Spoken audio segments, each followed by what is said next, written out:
ఓం సాయిరామ్. ఆ సాయినాథుని ఆశీర్వాదంతో ప్రతి ఒక్కరూ కూడా ఆనందంగా, ఆరోగ్యంగా, అష్టైశ్వర్యాలతో ఉండాలని మనస్ఫూర్తిగా కోరుకుంటున్నానండి.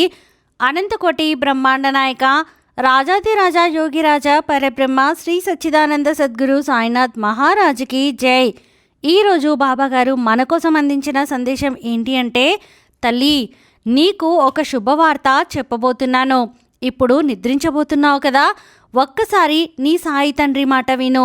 నీకు ఎలాంటి అదృష్టం రాబోతుందో, అసలు నా బిడ్డలకు నేను ఎలాంటి శుభవార్తను అందించబోతున్నానో వినమ్మా అని చెప్పి బాబాగారైతే అంటున్నారండి. మరి బాబాగారు మనతో ఏం చెప్పాలి అనుకుంటున్నారో తెలుసుకోవాలి అంటే వీడియోని చివరి వరకు స్కిప్ చేయకుండా చూడండి. అలాగే ఫస్ట్ టైం మన ఛానల్ని చూసిన వాళ్ళైతే సబ్స్క్రైబ్ చేసుకుని పక్కనున్న బెల్ ఐకాన్ని క్లిక్ చేయడం అస్సలు మర్చిపోవద్దండి. ఇక బాబాగారు అందించిన సందేశం గురించి చూస్తే, తల్లి, నువ్వు తప్పకుండా వినాల్సిందే. ప్రతి ఒక్కరూ కూడా ప్రశాంతమైన మనసుతో ఈ సాయంకాలం తలుచుకుంటూ ఈ శుభవార్త కోసం ఎదురు చూస్తూ బాబాగారు ఏ మాటలైతే చెప్పబోతున్నారో అని ఆలకిస్తున్నావు కదా తల్లి. ఖచ్చితంగా విను. నీ సాయి నీ కోసమే షిరిడి నుంచి వాక్కు తీసుకొని వచ్చాను. ఎటువంటి శుభవార్తతో వచ్చాను అనేది నీకే అర్థమవుతుంది. ఈ సందేశం ద్వారా నీ మనసు అయితే ప్రశాంతమవుతుంది. నీ మనసు పులకించిపోతుంది. తల్లి, నా బిడ్డలకు కళ్ళల్లో ఆనందం చూడబోతున్నానని సంతోషం నాకే ఉందమ్మా.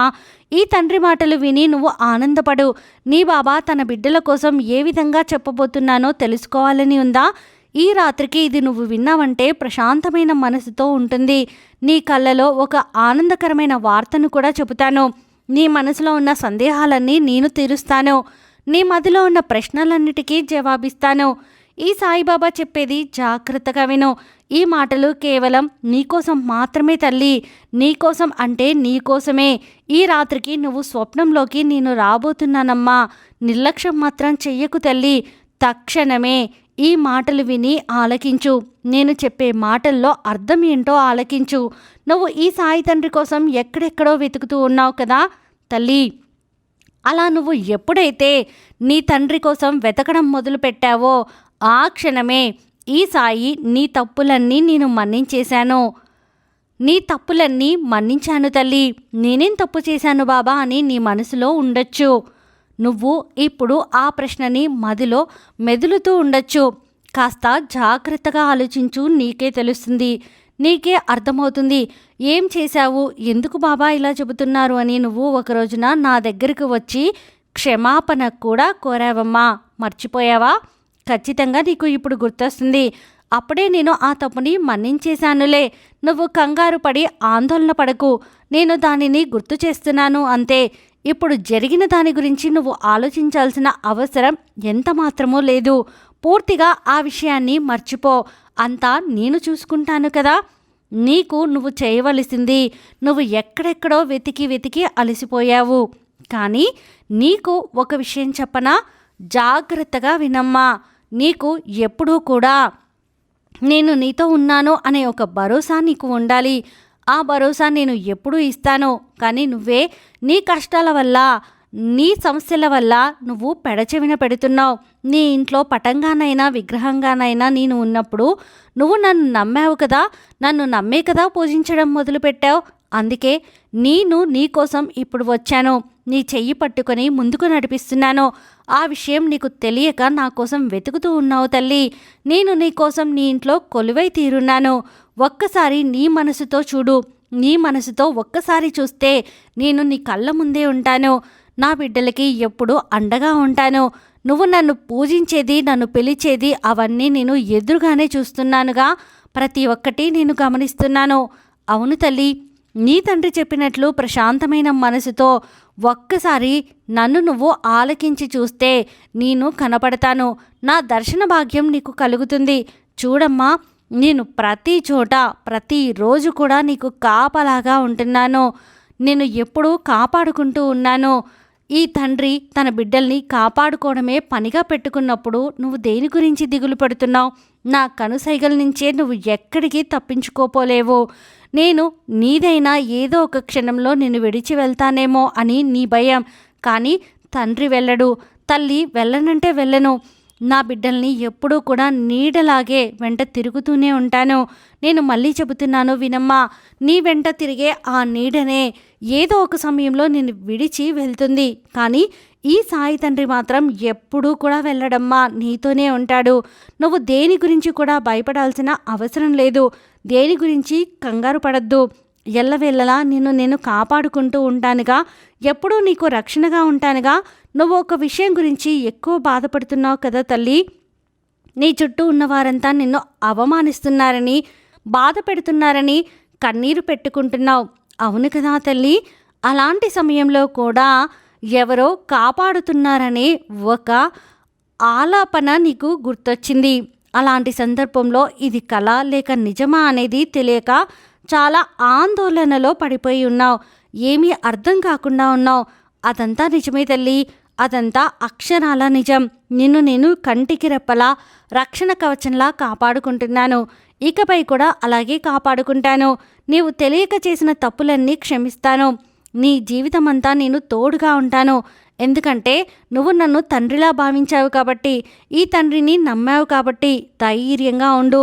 నీ అలవాట్లను మాత్రం మార్చుకో.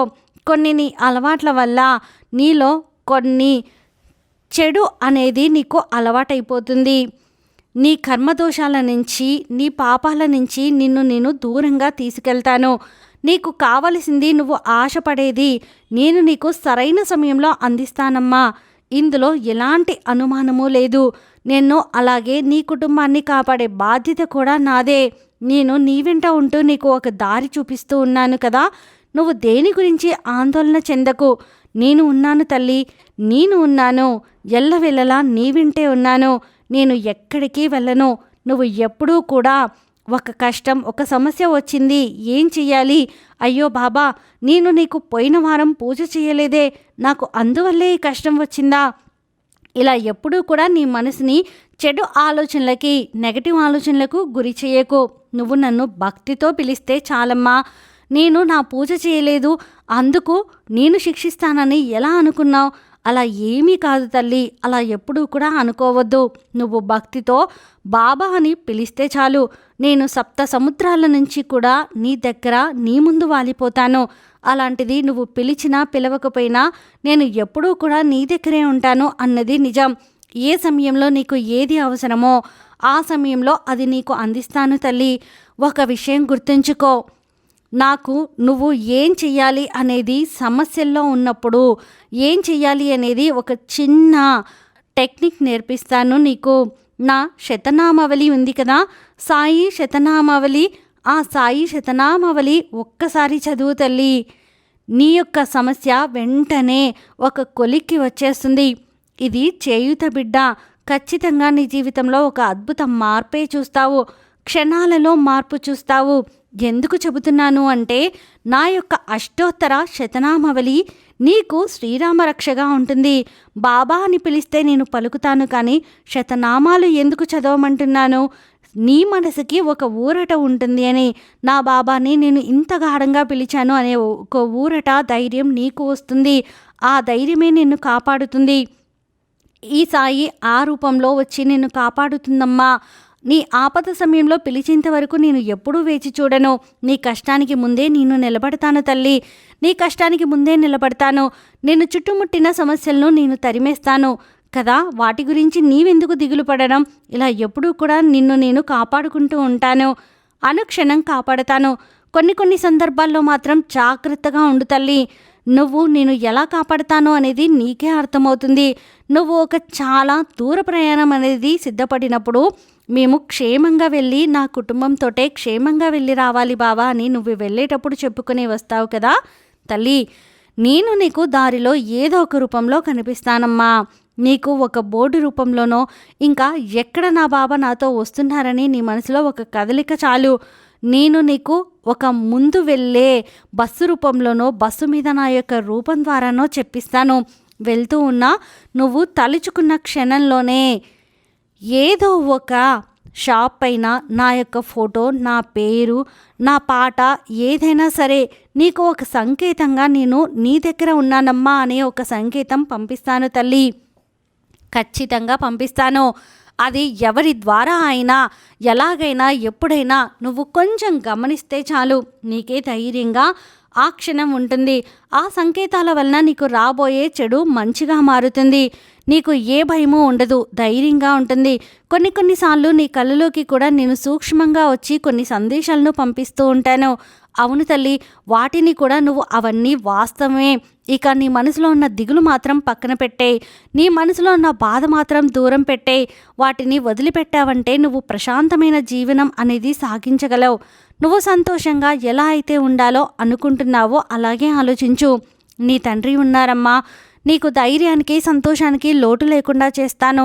నీ జీవితాన్ని సంతోషంగా గడుపు.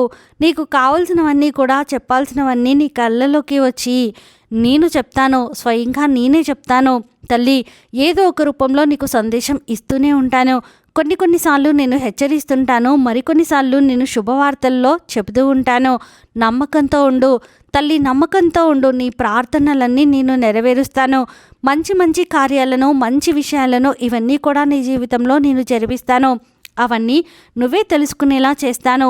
మంచి విషయాలను వీటిని నీకు అందచేయడం నా బాధ్యత తల్లి. నువ్వు ఎప్పుడూ సంతోషంగా ఉండేలా చూసుకోవడం నా బాధ్యతను నేను తప్పకుండా నిర్వర్తిస్తాను. కానీ నువ్వు చేయవలసింది నీపై నువ్వు నమ్మకం ఉంచుకోవడం, ఈ బాబా పైన నమ్మకం పెట్టుకోవడం. నీకు చెప్పాను కదా, ఇప్పుడే కాదు ఎప్పటికీ కూడా ఈ తండ్రి నీకు తోడుగా ఉంటాడు. ఈ తండ్రి తోడు ఉన్నంత వరకు నువ్వు బాధ, భయం అనేది అవసరం లేదు తల్లి. ధైర్యంగా ఉండు, సంతోషంగా ఉండు. నా ఆశీర్వాదంతో నువ్వు ఈ మాటలు వినగలుగుతున్నావు అంటే నువ్వు అదృష్టవంతురాలివే. నా అనుగ్రహ బలం నీకు అందినట్లే.